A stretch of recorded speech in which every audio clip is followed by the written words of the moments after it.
puso ng Maynila, makikita ang dalawang natatanging lugar na tila magkaibang mundo.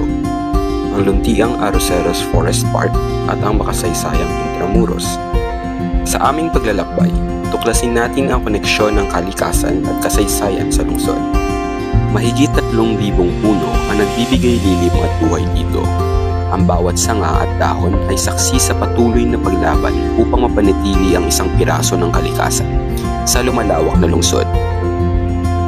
Isang paalala na ang progreso ay hindi kailangang isakripisyo ang kalikasan, kundi dapat ay kasama ito sa ating pagunlad. Mula sa luntiang tahanan ng Arroceros, tinatahak naman natin ang daan patungo sa ating nakaraan, sa loob ng matibay na pader ng Intramuros. Isang bayan sa loob ng isang lungsod, isang buhay na alaala ng ating kasaysayan. Sa gitna ng makasaysayang Intramuros, matatagpuan ang isa sa pinakatanyag na simbolo ng pananampalataya sa Pilipinas, ang Manila Cathedral. Higit pa sa pagiging isang simbahan, ito ay isang buhay na saksi sa mahigit 400 taong kasaysayan ng ating bansa. Sa pagpasok sa loob, agad mararamdaman ang katahimikan at kabanalan. Ang mga stained glass windows ay nagkukwento ng mahalagang bahagi ng ating kasaysayan, habang ang engrandeng altar ay sumasalamin sa diwa ng pananampalataya.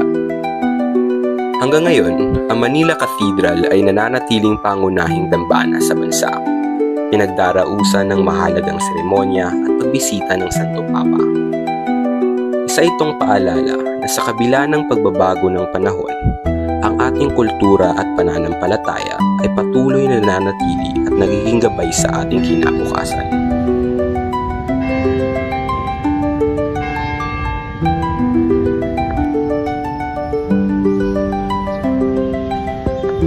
Sa pagitan ng luntiang gubat at ng matandang simbahan, natutunan naming hindi lamang pagmasdan ang kagandahan ng paligid, kundi unawain ang kahalagahan ng pag-aalaga sa ating yaman, ang ating kalikasan at kasaysayan. Sa Arroceros, nakita namin kung paano ang isang piraso ng kalikasan ay patuloy na lumalaban sa urbanisasyon. Sa Manila Cathedral, natunghayan namin ang katatagan ng pananampalataya sa kabila ng unos ng kasaysayan. Ang paglalakbay ay hindi natatapos sa lugar na aming napuntahan, kundi sa aral na aming natutunan na sa ingay ng mundo, dapat nating pakinggan ang tahimik na tinig ng ating kalikasan at kasaysayan. Dahil ang isang bansa na may malalim na ugat sa kanyang nakaraan at may malasakit sa kanyang kalikasan, ay isang bansang may matatag na kinabukasan.